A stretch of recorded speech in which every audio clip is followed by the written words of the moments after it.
Hello, fifth class. Today we are going to study chapter number 9 in your computer, a logarithm and flowchart. In this chapter, we study about what is the logarithm and what is the flowchart. So, let me discuss about this. As we usually see that we have do many works and we have done many works in our life step by step, following the various types of procedures. So, to follow these steps, this step by step procedure to solve any problem, that is called a logarithm. Like to solve any problem on a computer, we analyze and understand the nature of the problem first. We plan the input and apply the appropriate methods step by step to get the desired results. Okay बच्चों, यहाँ पे मैं ये बताना चाहती हूँ आपको कि आप कभी भी देखिए, कोई भी आपकी लाइफ में प्रॉब्लम आती है तो आप स्टेप बाय स्टेप चलते हैं और स्टेप बाय स्टेप चल करके ही आप किसी भी प्रॉब्लम को सॉल्व कर सकते हैं और जिससे कि आपको जो भी रिजल्ट डिजायर्ड हो या रिजल्ट चाहिए वो आपको मिल जाता है। जैसे कंप्यूटर पे कोई अगर आपको कोई प्रॉब्लम सॉल्व करनी हो तो सबसे पहले आप उसको एनालाइज करेंगे कि कैसी प्रॉब्लम है, किस हद तक सॉल्व होगी, क्या क्या आइटम चाहिए उसको सॉल्व करने के लिए और उस प्रॉब्लम का नेचर कैसा है, वो किस टाइप की प्रॉब्लम है, ये सब अंडरस्टैंड करते हैं। उसके बाद में आप एक स्ट्रैटेजी बनाते हैं, एक प्लान बनाते हैं कि आप ये चीज़ें इनपुट करेंगे जिससे कि आपको अप्रोप्रिएट मेथड उसमें अप्लाई करेंगे जिससे कि स्टेप बाय स्टेप आपको फिर रिजल्ट मिलेगा। तो जो अप्रोप्रिएट मेथड अप्लाई करते हैं स्टेप बाय स्टेप जिससे कि प्रॉब्लम सॉल्व होती है उसको क्या बोलते हैं, एलॉगरिथम। तो इसका डेफिनेशन क्या बनेगा, the step by step procedure to solve any problem that is called algorithm. Okay, अब आता है एलॉगरिथम में एक्चुअली क्या है। Algorithm is a set of sequential steps to solve any logical और मैथमेटिकल प्रॉब्लम्स। एलॉगरिथम क्या है बच्चों कि ये एक सेट है। कैसा सेट, किसी भी टाइप के सिक्वेंशियल स्टेप जिससे कि आप मैथमेटिक्स की प्रॉब्लम को सॉल्व करने के लिए कोई भी एक set of sequential steps follow करते हैं उसको बोलते हैं ए लॉगरिथम। इसमें आप कई सारी चीज़ें इस्तेमाल कर सकते हैं। जैसे कि अगर आपको मान लीजिए कि अपना स्कूल बैग सेट करना है तो स्कूल बैग सेट करने के लिए आप सबसे पहले क्या देखोगे, सबसे पहले आप टाइम टेबल देखोगे, फिर उसके बाद में बुक शेल्फ में अपनी जाओगे, बुक शेल्फ में ढूंढोगे बुक्स कौन सी है, नोटबुक्स कौन सी हैं और अपने टाइम टेबल के अकॉर्डिंग उनको रखोगे बैग में, क्लोज करोगे बैग को और फिर स्टॉप करोगे।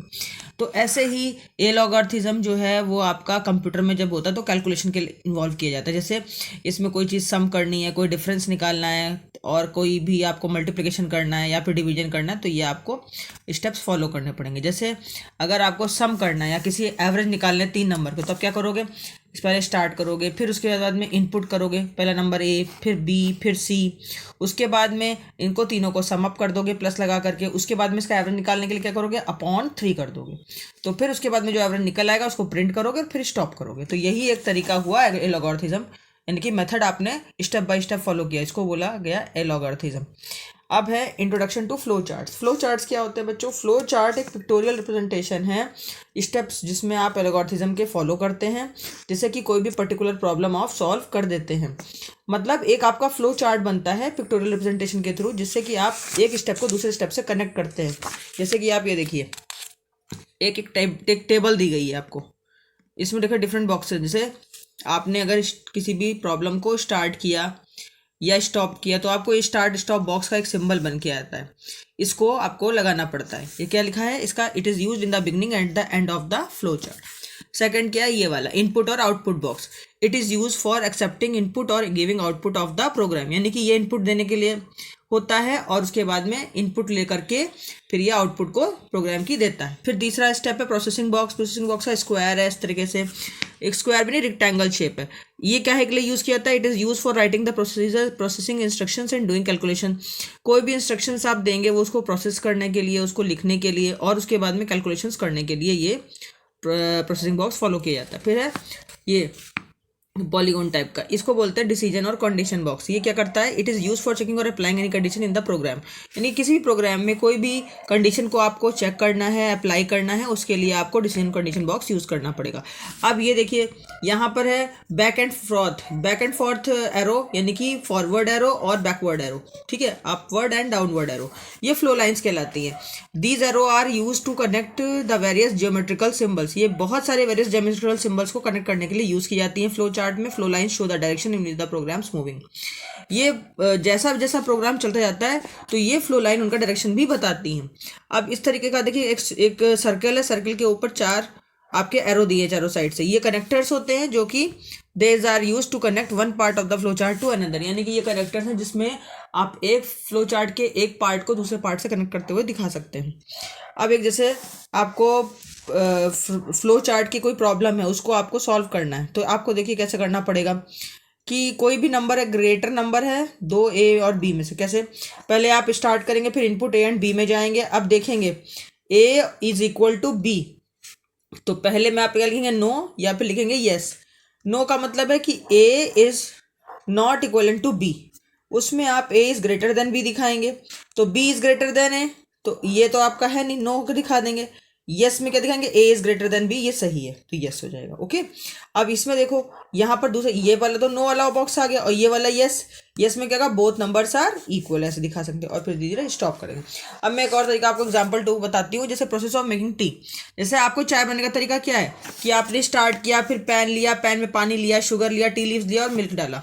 फिर put the pan on the gas burner. Gas burner पे बर्तन को रखा, उसके बाद में उसमें पानी डाला. पानी डालने के बाद में गैस बर्नर ऑन किया, टर्न ऑन किया. उसके बाद में उसमें कुछ थोड़ी सी चाय डाली, चाय पत्ती, और उसको वाटर को बॉयल होने दिया. फिर उसमें शुगर डाली, मिल्क डाला.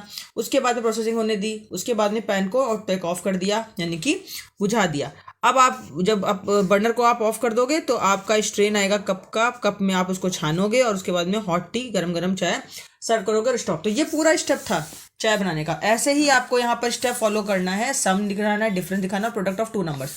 यानी कि कंप्यूटर की भाषा में बोले बच्चों तो मैथमेटिकल कैलकुलेशन में तो आपके 3 मेन होते हैं, जिसमें आप प्लस करते हैं, सम अप, या डिफरेंस निकालते हैं माइनस, फिर मल्टीप्लाइंग करते हैं, फिर प्रोसेसिंग करके आप डिवीजन निकालते हैं तो डिवाइड करते हैं, एवरेज निकालते हैं तो भी डिवाइड करते हैं, इक्वलेंट बनाते हैं. तो देखिए पहले स्टार्ट करेंगे. 2 नंबर का आप लेंगे ए एंड बी, उसको सम अप करना तो ए प्लस बी. अगर फिर उसके बाद में प्रिंट करेंगे सम को, फिर डिफरेंस निकालेंगे ए माइनस बी, फिर प्रिंट करेंगे डिफरेंस को, फिर प्रोडक्ट निकालेंगे ए इंटू बी, और फिर प्रिंट प्रोडक्ट कर देंगे और स्टॉप कर देंगे. तो ये पूरे प्रोसीजर हमने फॉलो कर लिए. तो बच्चों ये चैप्टर यहीं पर फिनिश हुआ. I hope that you will understand with this A logarithm. बहुत इजी चैप्टर था, इसमें कुछ भी नहीं है बच्चों. मैं आपको थोड़ा सा रिकैप कराती हूँ. Algorithm is a step by step procedure to solve any problem. यानी कि कोई भी प्रॉब्लम को सॉल्व करने के लिए जो भी स्टेप बाय स्टेप आप मेथड अप्लाई करते हैं वो है algorithm. And algorithm is written in a simple language, जिसको सिंपल लैंग्वेज में लिखा जाता है. A flow chart is a pictorial representation of the steps to solve a problem. It is helpful in analysing the logic of program और problem. किसी भी problem में जो लॉजिक लगाते हैं उसको एनालाइज करने का तरीका, उसको एनालाइज करने में मदद करना, ये फ्लो चार्ट करता है. फ्लो चार्ट एक पिक्टोरियल रिप्रेजेंटेशन है, एक आपका रिप्रेजेंटेशन, एक फ्लो चार्ट एक तरीका है बनाने का, जिससे कि आप कोई भी प्रॉब्लम को स्टेप बाय स्टेप सॉल्व करते हुए दिखा सकते हो. और स्टार्ट स्टॉप बॉक्स जो है यूज़ किया जाता है बिगनिंग में और एंड में फ्लो चार्ट के. इनपुट और आउटपुट बॉक्स जो है वो फीडिंग इनपुट डालने के लिए और आउटपुट निकालने के लिए यूज़ किया जाता है. Processing box is use for writing the processing instructions and doing calculation.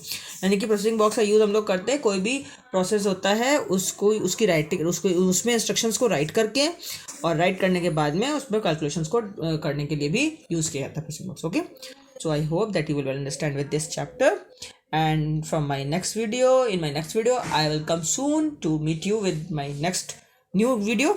Till then, goodbye, bye bye, and please subscribe my channel and share my videos too. Bye bye.